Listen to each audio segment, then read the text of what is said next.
The organ music was the only thing you could hear, a serene, hopeful sound filling the high-vaulted ceilings of the church. In that moment, standing at the altar in my wedding dress, I felt a flicker of something I hadn't allowed myself to feel in years. Peace. Then, the grand oak doors at the back of the sanctuary slammed open, the sound echoing like a gunshot. Armed agents in full tactical gear stormed down the aisle, their weapons held low and ready. An impossibly loud voice commanded, "Federal agents! Nobody move!" My heart didn't even speed up. It was just cold. From the front pew, my father, Robert, a disgraced former police commissioner obsessed with his own legacy, rose to his feet. A triumphant, cruel smirk was plastered across his face as he pointed a damning finger at me. He bellowed for the entire world to hear, "Did you really think I wouldn't find out about your lies? Arrest the bride!" He looked at me with a lifetime of contempt in his eyes, finally seeing the failure he'd always believed me to be. But I didn't flinch. I didn't cry. I simply let him have his moment, and then I lifted my bouquet just slightly. Into the hidden microphone, I spoke one clear, quiet word. "Nightingale." Instantly, the entire team of agents froze, turned in unison, and faced my father. The smirk on his face evaporated, replaced by a slack-jawed confusion. 3 months earlier, the air was warm and filled with polite laughter at our engagement party. I was standing with my fiancé, Liam, when my father made his way through the crowd. He clapped Liam on the shoulder, a gesture that was meant to look friendly but was just a little too hard. "An architect, huh? Cute. I hope you know what you're getting into," he announced, his voice carrying. "My daughter's never really had any ambition. Good thing she found someone to take care of her." The words were familiar. The casual dismissal a well-worn groove in our relationship. I just smiled, a perfect porcelain mask. But then he turned to the quiet man standing beside me, my boss, Director Evans, who was attending as a family friend. My father leaned in conspiratorially. "Don't worry," he said with a wink. "I'm using my old contacts to run a real background check on him. Can't be too careful." My blood turned to ice. It wasn't just an insult anymore. It was a confession, a boast about committing a felony, delivered directly to a ranking federal officer. He thought he was showing strength. In reality, he had just handed me the weapon and the justification to end his war for good. My father thought he was asserting his dominance, protecting his legacy. He had no idea he'd just declared war on a federal agent in front of her commanding officer. To understand the trap I laid at my own wedding, you have to understand the 2 lives he never knew I was leading. To my family, my life was a story they had written for me, a novella of beige disappointment. And the chief editor of this narrative was my father. The second most important person was my mother, Helen, a woman who treated my father's fragile ego like a priceless vase that the world was constantly trying to shatter. Her primary job, as she saw it, was to manage my expectations and smooth over his casual cruelty. I remember one Sunday dinner, not long after my engagement, that felt like a summary of my entire childhood. My cousin Mark had just passed his physical exam for the city fire department, and my father stood to give a toast, his voice booming with a pride I had never once heard directed at me. He called it real service, a job with grit and meaning, where a man could see the impact of his work. He then turned his gaze to me, a dismissive wave of his hand quieting the table. "And my daughter," he said, letting the pause hang in the air, thick with condescension. "Well, she's doing her thing. Playing on the computer in a basement somewhere." The table offered a few polite, uncomfortable chuckles. I just smiled and took a sip of water, the expression a carefully perfected mask. Inside, though, it wasn't anger I felt. Not anymore. It was just a profound weariness. His words didn't just hang in the air, they stacked themselves onto a pile of similar moments. The robotics award I won in high school that he called a nerd trophy, the the scholarship to a top engineering program he'd dismissed as a waste of a pretty face. Later, as I helped clear the dishes, my mother cornered me in the kitchen. "Just let it go," she whispered, her eyes pleading. "You know how he is since he was forced into retirement.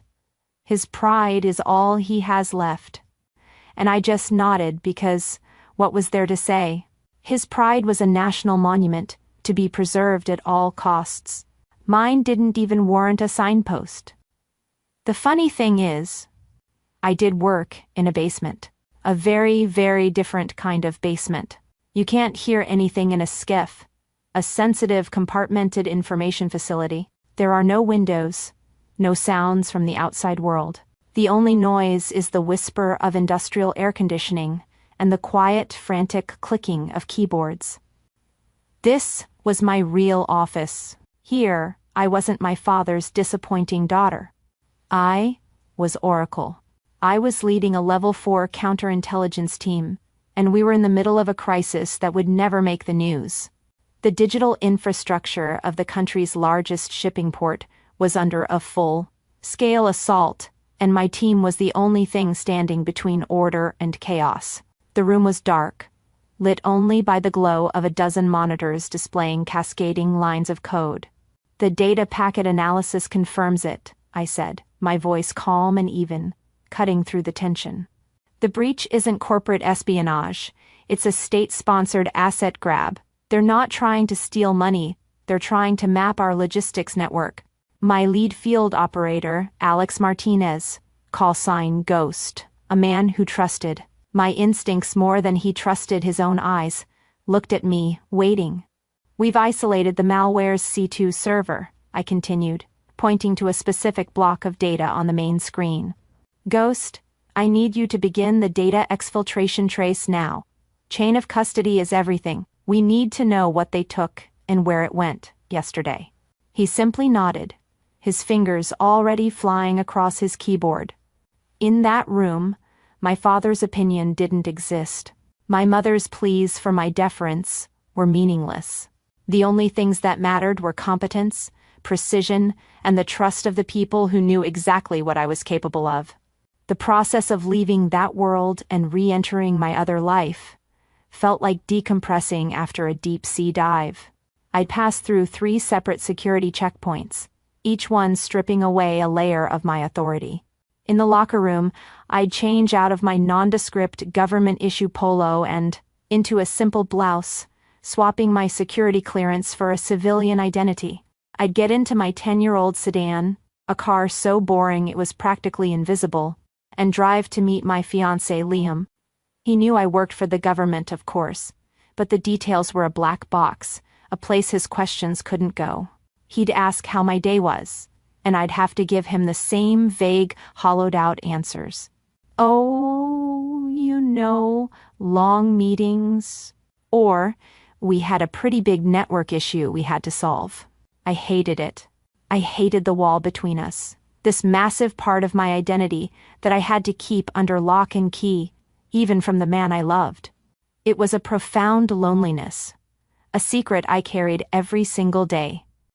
My father saw the boring car, the simple clothes, and the vague job title, and he built his entire narrative of my failure on that flimsy foundation. He saw the cover story, and judged the book without ever imagining what was written on the pages inside. Pages filled with codes and secrets, and a level of responsibility he could no longer comprehend. He had no idea that the quiet, disappointing daughter he saw at Sunday dinner was the one making decisions that kept his world safe. My father judged my life based on the cover story he wanted to believe. He only respected one language, the power of the badge. So, I decided to finally speak to him in the only language he was capable of understanding. The day after the engagement party, I didn't call my mother to cry or my fiancé to vent. I scheduled a secure meeting with Director Evans. In the sterile quiet of his office, there was no emotion in my voice, only a flat, professional assessment of the facts. This wasn't a daughter complaining about her overbearing father. It was a federal agent reporting a credible threat.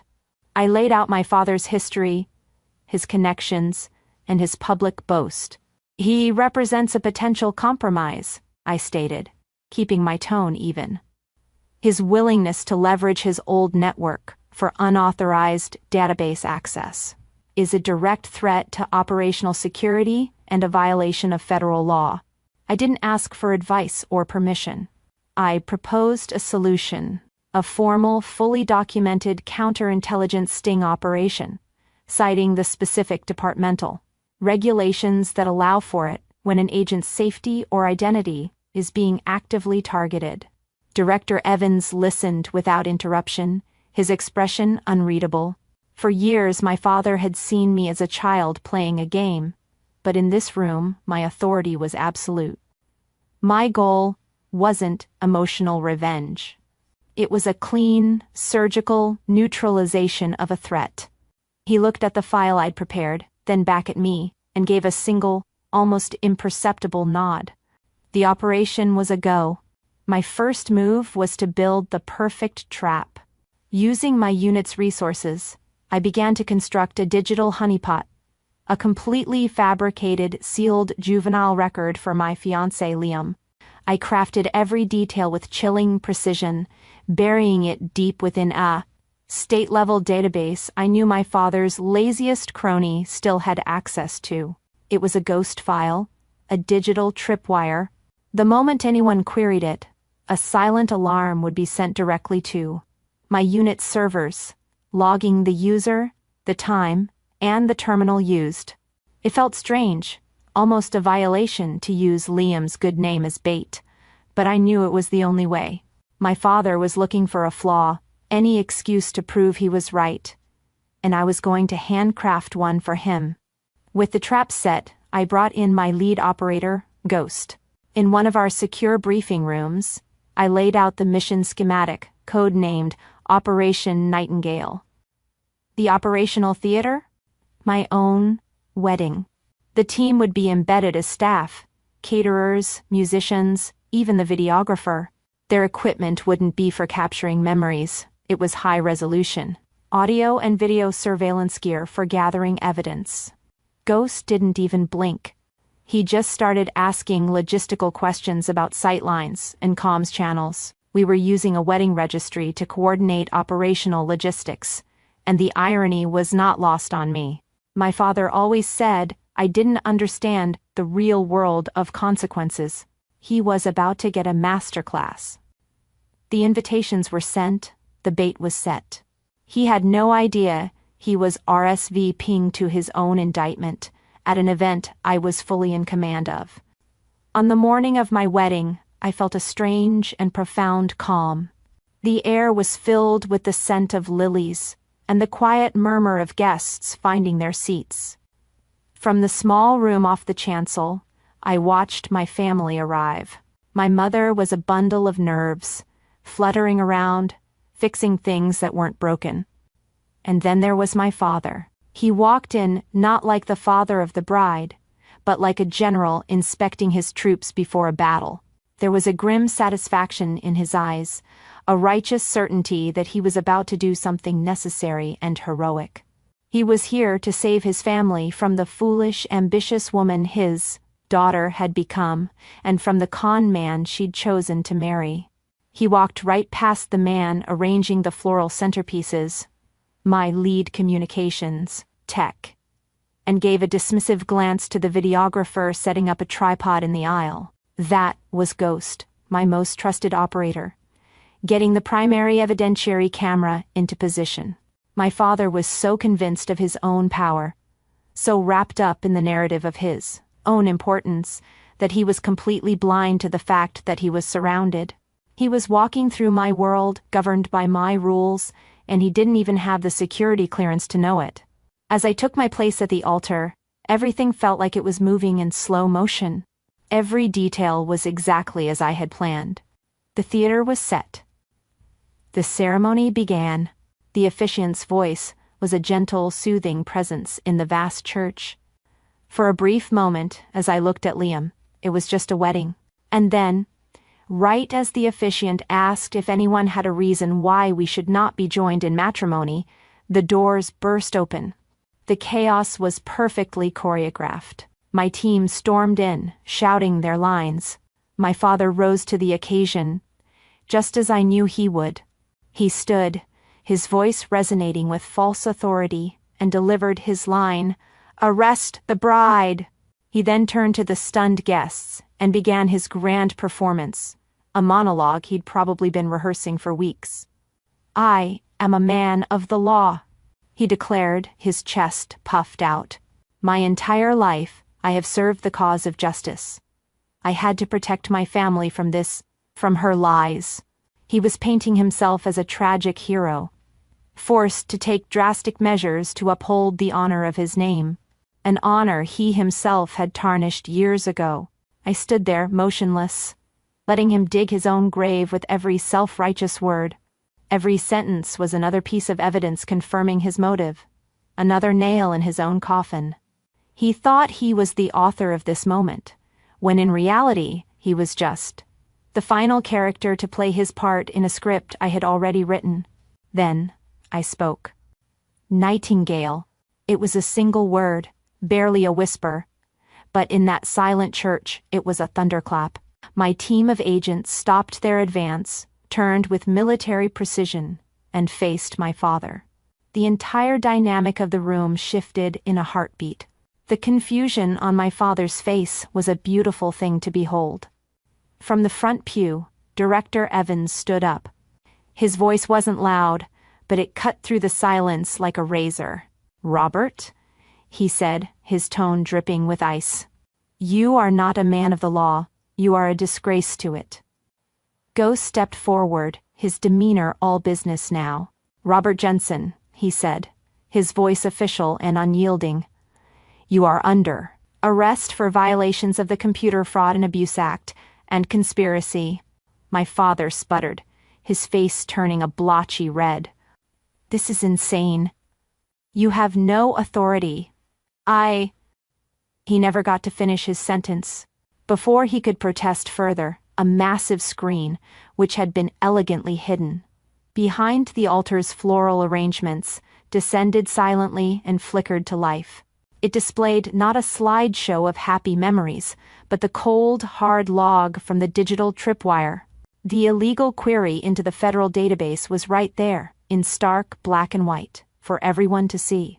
It showed the date, the time, the credentials of his crony, and the target, the fabricated sealed file of L. Porter. It was undeniable proof. And then came the audio, a recording, captured via a legal warrant, of my father's voice, pressured, entitled, and utterly damning. He was heard bullying his old contact into running the illegal search, promising him favors, calling in old debts. The videographer, my videographer, pushed in, his lens focused tightly on my father's face. I watched as his expression dissolved in stages. The righteous indignation melted into confusion, which then curdled into dawning, horrified realization. He was seeing it all, not just the evidence, but the full scope of the trap. He finally saw me, not as his disappointing daughter, but as the architect of his ruin, the silent, watchful commander who had used his own arrogance as the weapon against him. For my entire life, my father had demanded respect he no longer deserved. In the end, it wasn't an argument that defeated him. It was a federal warrant with his name on it. As my father was led out of the church in handcuffs, a profound and heavy silence fell over the room. He didn't shout or struggle. He just looked small, a man whose entire identity had been stripped away in a matter of minutes, leaving nothing but a broken, humiliated shell. I watched my mother's face crumple, not in anger at me, but in the devastating realization that the monument she had dedicated her life to protecting was built on a foundation of sand. In that moment, I felt a flicker of something, not pity, but a distant, clinical sadness for the life she had chosen. Then I felt Liam's hand find mine, his grip warm and steady. His touch was an anchor in the surreal stillness. The officiant, a man who had surely never seen anything like this in his 40 years of service, cleared his throat. his voice trembling just slightly. "Well?" he said, looking between me and Liam. "Shall we continue?" A ripple of nervous laughter went through the guests, my real guests. I looked at Ghost, who gave me a subtle, professional nod. I looked at Director Evans, whose expression was one of quiet, paternal pride. And I looked at Liam, my partner, my future. I squeezed his hand and gave the officiant my own small nod. The ceremony resumed. I was married that day, surrounded not by the toxic obligations of family, but by the quiet loyalty of my team. 6 months passed in the calm and quiet way that only true peace allows. The news of my father's conviction was a minor story on the local news, but the ripples of his downfall spread much further. Operation Nightingale wasn't just about him. The evidence we gathered led to a much broader internal investigation that dismantled a whole network of corrupt, old-school officers who traded favors and illegally accessed secure data. My father's obsession with his own legacy ended up having one, just not the one he'd ever imagined. He became a footnote in a story about institutional reform. A cautionary tale. My own story, however, was just beginning. I was promoted to Section Chief, leading the entire Cyber Command Special Investigations Unit. The nameplate on my new office door felt heavier, more real, than any trophy my father could have ever displayed. The work was more demanding, the stakes higher, but the responsibility felt like a perfectly tailored coat, not a burden. For the first time, both of my worlds, the professional and the personal, felt aligned. The person I was at home was finally the same person I was at work, someone confident, respected, and in complete command of her own life. My new life was defined by a different kind of family dinner. One evening, Liam and I hosted Director Evans and Ghost at our home. There was no tension, no walking on eggshells, no carefully worded deflections about my day. We laughed over stories about a disastrous early mission Ghost and I had worked, and Director Evans told embarrassing stories about his own time as a rookie field agent. They were my mentors, my colleagues, my friends. This was my real family, one forged in the quiet hum of a skiff, and built on a foundation of mutual respect and earned trust. There were no lies here, no carefully constructed narratives. There was only the truth. This was the legacy that mattered. About a year after the wedding, a letter arrived. It was a standard business envelope, but the return address was a federal correctional facility, and the handwriting was my father's. I held it in my hand for a moment, expecting to feel something: anger, curiosity, a final surge of resentment. But there was nothing. It was just paper. The account had been closed, the ledger balanced and archived. I walked into my home office, not with anger or haste, but with a calm, deliberate purpose. I didn't open it. I didn't need to read his excuses or his apologies or his blame. His words no longer had any power over me. I fed the sealed envelope into the document shredder and watched as it was pulled in silently and efficiently turning his final attempt to reach me into a handful of meaningless paper strips. I turned, kissed my husband, and felt nothing but peace. My father believed a legacy was something you inherit. I learned a true legacy is something you build in silence, and have acknowledged in public. If you've ever had to prove your worth to people who refuse to see it, share your story below. In this community, your expertise is always recognized.